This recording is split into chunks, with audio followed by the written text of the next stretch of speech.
Welcome back to Beyond the Uniform. I'm Justin Nasiri, and each week I meet with military veterans to learn about what they do, how they got there, and any advice they give to veterans seeking to do the same. Today, my guest is the founder of My Military Loans, Michael Fuller, for episode number 204.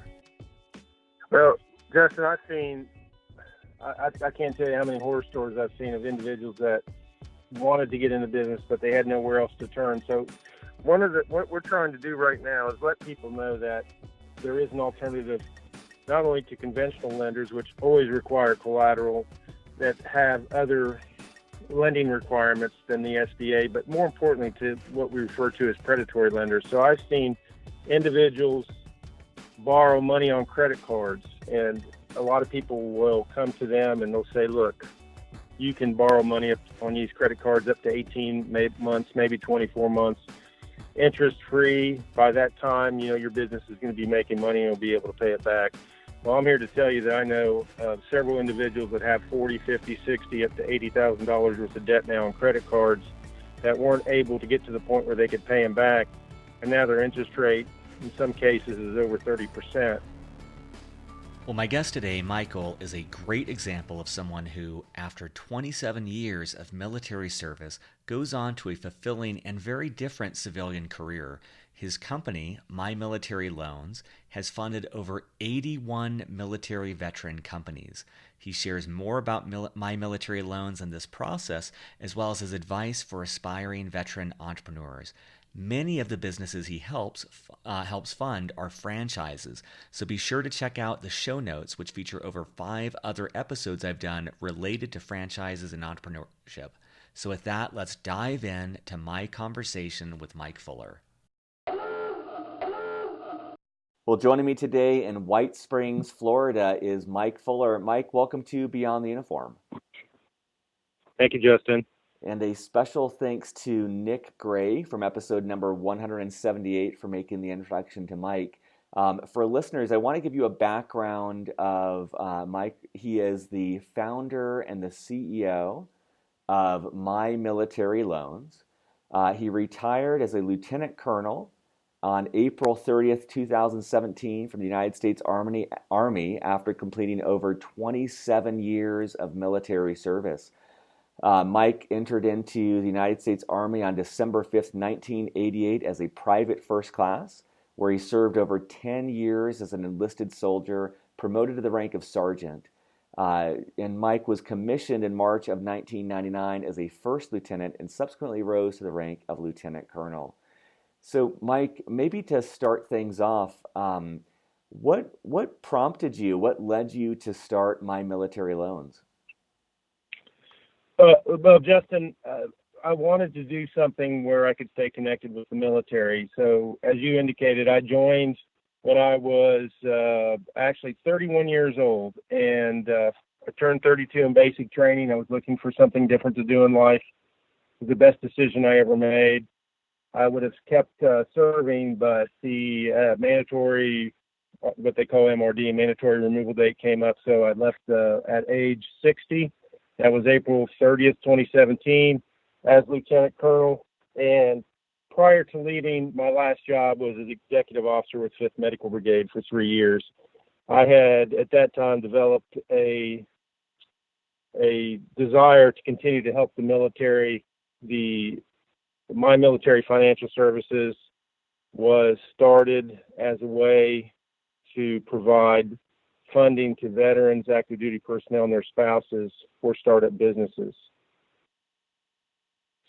Therefore, I wanted to stay connected with the military, being able to do and help military veterans obtain funding for startup businesses, which I thought would be the perfect way to continue that relationship. I love that because so many people in the military and so many veterans either start a business or would like to start a business. And so it seems like you're serving a real need if you're able to help them get the funding to get their idea or their company off the ground. Absolutely. So I've been doing this now since October of 2017. And since then, we've actually funded 81 individuals using the M5 loan product, which is exclusively offered by my military financial services. Nobody else offers this loan product. So what we did, we worked closely with the SBA to develop a product along the lines of the 7A and Veterans Advantage loan program. We rebranded it as the M5. M5 indicates all 5 branches of the military. That would be the Army, Air Force, Navy, Coast Guard, and Marines. We have special advantages within the M5 program that allows veterans to get funding that they can't obtain elsewhere. Certainly not through predatory lenders, and certainly not through conventional lending institutions. So how does it work? I mean, could you walk us through like what that process is like? Certainly. So the individual would approach us with a desire to obtain a loan.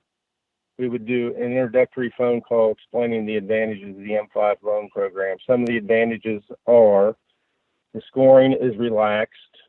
So if you're a military veteran who served honorably or who is still serving, and that includes active duty, National Guard, and reservists, or respective spouses of those groups and veterans, you would be eligible to be considered for an M5 loan.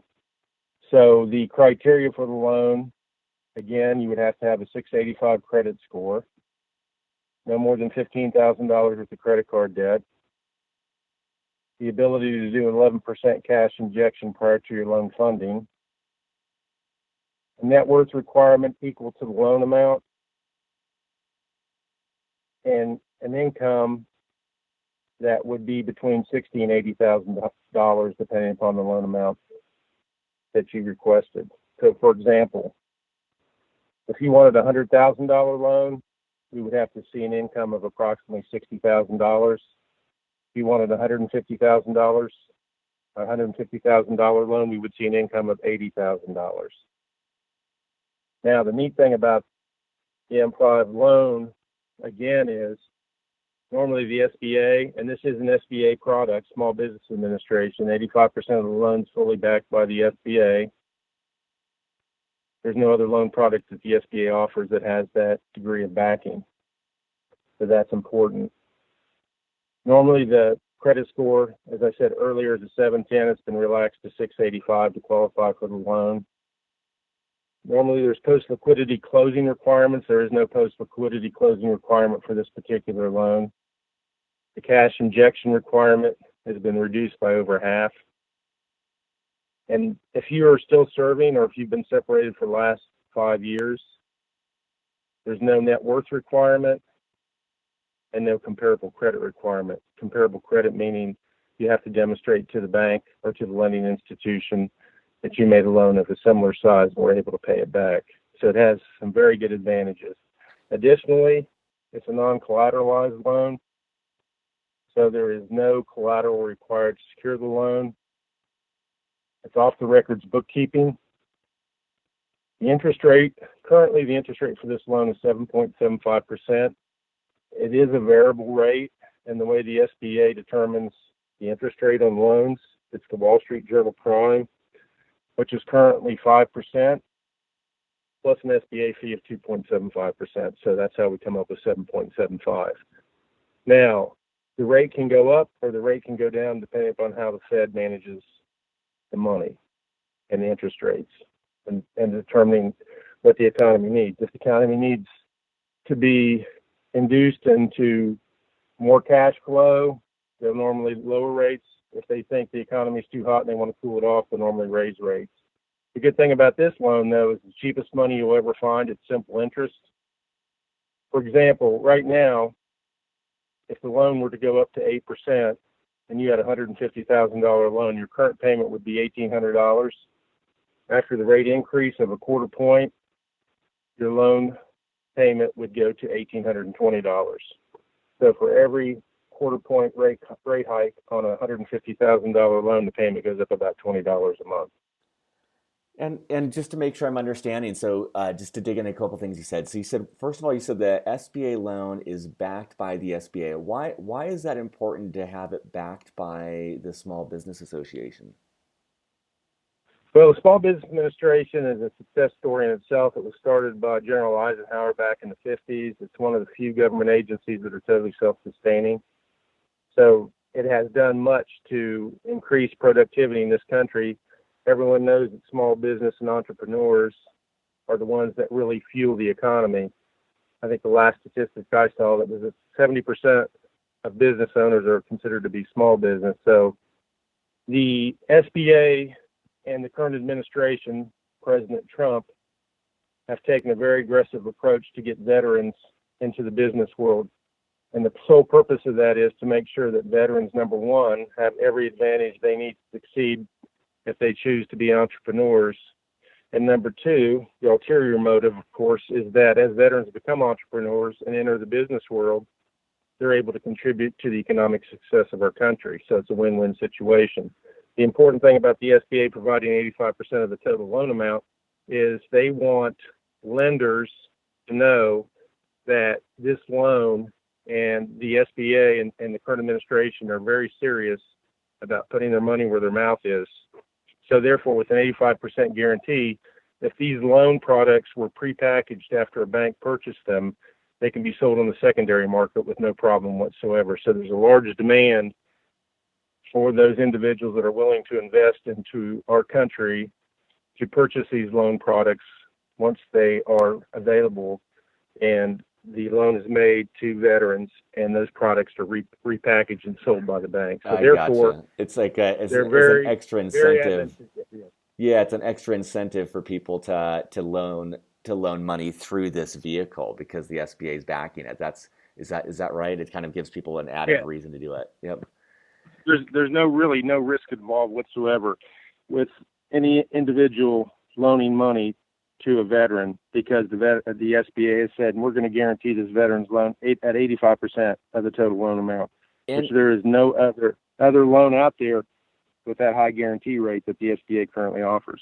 And then you also said something else I want to make sure that listeners understand. You said there's no post-liquidity closing requirement. What does that mean? Normally, for post-liquidity closing on a standard SBA loan, they want to see at least 30% of the total loan amount. So, for example, if you were borrowing $150,000 and 30% post-liquidity was required and you had to do a cash injection of 20%, so let's say 20% of, under normal SBA guidelines of $150,000 would be $30,000. They would still want to see a $30,000 post-liquidity amount in your business account once the loan closes. So you would need actually $60,000 to get into a normal SBA 7A loan, where with the M5 product for $150,000, all you need to get into the loan is $17,000. So that's huge. So you can see the difference. It's almost $43,000. And you had said, I believe you said you funded over 81 different veteran companies or veteran spouses companies. Could you give us a sense of like what are some of these companies? What are people using this money for? Well, the majority, Justin, of the individuals that we funded have gone into franchise businesses. Now, the good thing about franchise businesses is they're turnkey. There's a template that's already established. So the majority of people that fall in on a franchise, first of all, have taken a long and studied approach determining what business model would best suit them.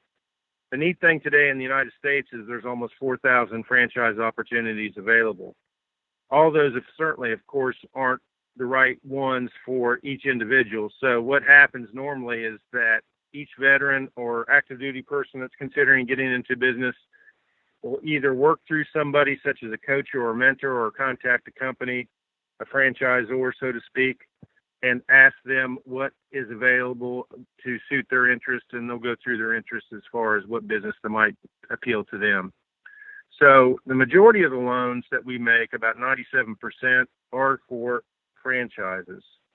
The other 3% are for startup businesses. Now, some of the startup businesses that we've seen include a management firm that actually goes in and looks at individuals' economic status and tries to make sure that everything within a company or an organization is flowing properly and they're getting the best benefit or bang from their buck. I have an individual right now that I'm working with who has done that for almost 10 years, and now he's starting his own business where he does a management company where he actually goes in, takes a look at the flow process, improves their flow process to the point where they become more efficient and generate more income. Recently had a master sergeant get out, and he started his own home auto repair business where he travels around. He has a mobile truck, and he travels to people's homes, and he does oil changes, alignments, tune-ups, and diagnostic work right out of his vehicle. So those are some of the businesses that we've helped start through the M5 program. That's great. And for listeners, I'll put in the show notes. It's great to hear that you support that you support a lot of people in franchises. I've done a number of different episodes, about 5 so far, about different aspects of franchises, and that's everything from veterans who have started a franchise to veterans like Nick that support franchise development. And so I'll put those in the show notes. But if you're interested in a franchise, those are great to listen to. And it sounds what you're doing with My Military Loans is an incredible way to make it easier to get into a franchise and have the money to put down to start that. Absolutely. That's our goal. And one thing about franchises, and you mentioned Nick, and Nick's aware of this, and Nick is a very good source for any individual that's wanting to take a look at a franchise. He could provide you with a lot of information on the details of franchise ownership and why franchises are great for military veterans and military personnel.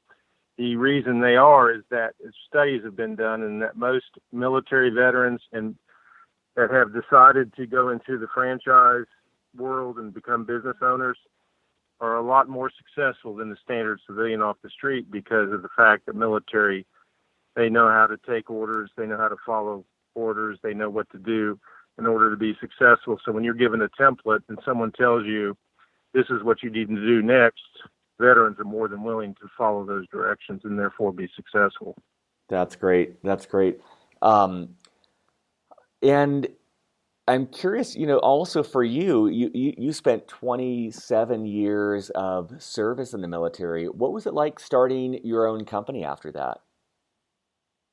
Well, I can tell you right now that being a business owner, as opposed to working for someone and being given a paycheck, I guess, or earning a paycheck, so to speak, it's a whole different world. It's really, you have to do a gut check when you step out and become a business owner. Right now, I have myself and 3 other employees, so I have bi-weekly payroll that I have to meet, and you're always cognizant of that in the back of your mind, not to mention all the other costs, leasing, the fees for utilities, advertising, phone.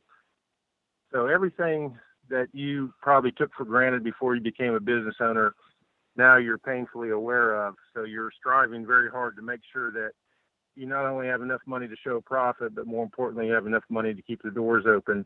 It's been enjoyable over the last 10 months. It's certainly been an eye-opening experience. I would tell anybody who's considering starting a business, make sure that you're ready for the challenge. Again, it's not a whole lot different than what we did in the military. Come up with a good mission statement, follow it, pay attention to detail, make sure this is what you really want. And then when you commit, don't look back. Every day that you get up, it's a different day. The advantages of being a business owner is that you are in charge of your own destiny. It's up to you whether you succeed or fail. And I think that's probably the best thing about being a business owner. That's great. I mean, I feel like having started a company myself, I felt like I had a tremendous amount more empathy for every commanding officer that I served under in the military, because it's just there is, I like you said, I was worried about making payroll and providing for my employees, and that was just financial safety for my team. And then I thought back in the military, of like, man, these people had my physical safety, financial safety, like all these other things weighing on them, and it can be so lonely in that position. But I love that. I love that you point that out for listeners. Well, I think it's important. Anybody that served in the military for a considerable amount of time, especially if you retired from the military, you're in a leadership position. So what you're doing is taking those skill sets you developed as a leader in the military, which, let's face it, the military teaches you to be a leader better than any other institution, I think, in the United States. So you can take those skills that the military is instilled into you, take those to the next level, become your own business owner, take that risk. What they say is, no risk, no reward, and make sure, again, that that's what you want to do. Do your homework, do due diligence, prepare yourself for that next chapter in your life. And I think you'll be pleasantly surprised when you do step out and become a business owner, because not only are you going to help yourself and your employees, but you can help the community, you can help our country, and you can be a shining example to others who may be considering doing the same thing. That's great. And I guess maybe one thing to kind of step back to my military loans, because there is a lot of um, a lot of awareness now about predatory lenders. What should listeners know about that? Like, if someone is thinking of starting a business, they're thinking of taking loans, what should they be aware of that there is these predatory lenders out there? Well, Justin, I can't tell you how many horror stories I've seen of individuals that wanted to get into business, but they had nowhere else to turn. So what we're trying to do right now is let people know that there is an alternative, not only to conventional lenders, which always require collateral, that have other lending requirements than the SBA, but more importantly to what we refer to as predatory lenders. So I've seen individuals borrow money on credit cards, and a lot of people will come to them and they'll say, look, you can borrow money on these credit cards up to 18 months, maybe 24 months, interest free. By that time, your business is going to be making money and you'll be able to pay it back. Well, I'm here to tell you that I know several individuals that have 40, 50, 60, up to $80,000 worth of debt now on credit cards that weren't able to get to the point where they could pay them back. And now their interest rate in some cases is over 30%. And so just imagine trying to make a payment with 30% interest on credit cards with over $60,000 on those cards. I really feel for those individuals, and I would caution most people that are considering going that route, please don't go that route. Talk to a financial advisor, talk to me. I'm always glad. I tell people, look, even if you don't get a loan product from us, even if you don't pursue the M5 loan, I'd still be happy to talk to you and share my experience as far as funding and lending is concerned, so you don't make a mistake. Get yourself into a position that's really going to affect your credit and your financial history for the rest of your life. That's great. Yeah, I remember when I first started my company, the phrase that stuck with me was that everything took 10 times longer and cost 10 times more than I ever expected. And I can imagine for these people, if they get that advice about credit cards, it's going to take a lot longer than they expect to start making money and start being able to pay that off. And it seems awful to think of them having that such high interest rates on those credit card bills. So in that sense, at the current rate of 7.75% interest rate, seems like a very comparatively great deal, and is not one that's going to keep them in debt, but allows them to get their business off the ground and start getting out of it.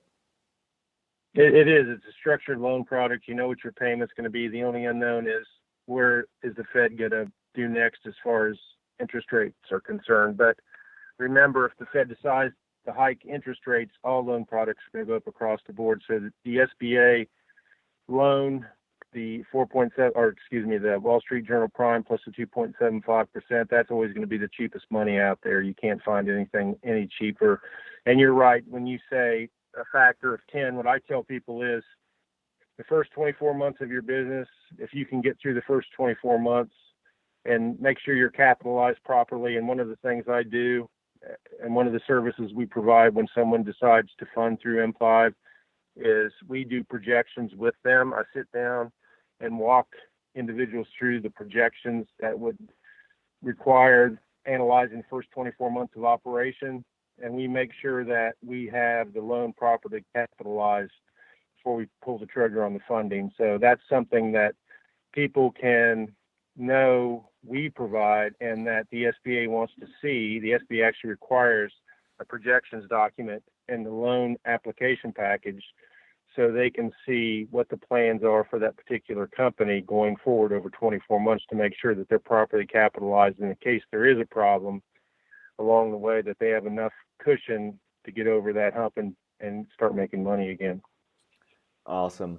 And I'm just kind of curious if there's any resources like books or podcasts or conferences or programs that you would recommend to listeners if they're interested in either raising capital, if they're interested in startups in general, or just anything that's helped you in your own career that you would recommend they check out. Yes, I would recommend anybody can Google this. You can Google SBDC, Small Business Development Corporation, or Small Business Development Centers, and those are run by the SBA, and they're specifically there, and the advice they offer is free, especially to veterans. Also, Veterans Business Outreach Centers, VBOC, or there's a VBOC, and if you Google VBOC, VBOC, and SBA, it will bring up the local VBOC for your area. Those are available for veterans to go ahead and research and find out what it would take to get business. Again, that service is free. A lot of the states, for example, Florida right now has a Florida Entrepreneur Veterans Association, and most states have a Veteran Business Association. A lot of the colleges in the state of Florida do have a business outreach center specifically for veterans. So there's a number of resources out there. Additionally, Syracuse University has a Boots to Business program that's closely aligned with the Transition Assistance Program. That, again, too, is free. So with the availability of resources out there, there's no reason why a veteran or a transitioning military member can't find the resources they need to make a intelligent decision about starting a business. Awesome. And for listeners, I'll add all of those to the show notes so you can click on those and easily find those. And some of those I'd heard of, but many of those I hadn't. So that's great that you outlined those.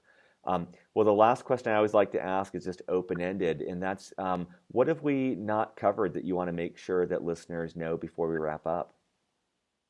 Well, the only thing, again, I would tell you to do is do your homework, because they say, what do they say? Most millionaires, they'll go bankrupt 2 or 3 times before they make their first million. I think we're living right now in an era of economic growth that is almost unheard of. We haven't seen economic growth in this country like we're seeing right now for years. So the business climate is very, very open to someone that has a good idea. And again, don't be afraid to talk to franchises and get as much franchise information as you can get. If you have a startup business, reach out to some of those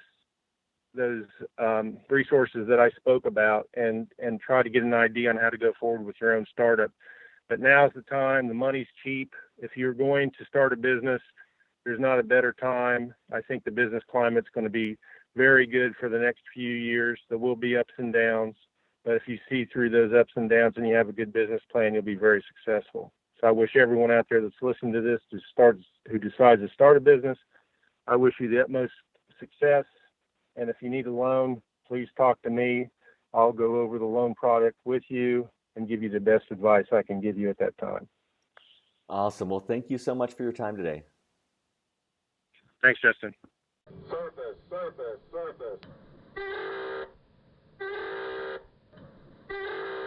Thanks for listening to this episode of Beyond the Uniform. There are over 200 free episodes at beyondtheuniform.io. They're classified by the industry of focus, the functional role the person plays, and more. Beyond the Uniform is hosted, produced, and edited by me, Justin Asiri. Our Director of Outreach, responsible for sponsorship and guest episodes, is Steve Bain. Our editor, responsible for the show notes and text transcripts for all episodes, is Kathleen Dillon. Our data analytics and insights advisor is Andrew Woolridge. If you are enjoying Beyond the Uniform, you can help us out by telling your veterans and friends in the military about this free resource. There is more information on the website about how you can sponsor an episode or donate to our program to help us grow the work that we're doing. Be sure to check out the coaching section of beyondtheuniform.io, where you can be paired with professional, subsidized coaches to help you figure out your next career move. You can sign up for our newsletter to be up to date on the latest happenings at Beyond the Uniform. And in each show notes section, there is a link to audible.com, which is providing a free audiobook of your choice to Beyond the Uniform listeners. You get a free book of your choosing, and Beyond the Uniform gets $15 to subsidize the cost of the show, regardless of whether you continue with Audible.com or not. Check that out and more in the show notes for this episode. Keep the feedback coming. Let me know what resources would help you in your career, and we'll do our best to make that happen. Take care, be safe, and I'll be back next week with more interviews with military veterans about their civilian career.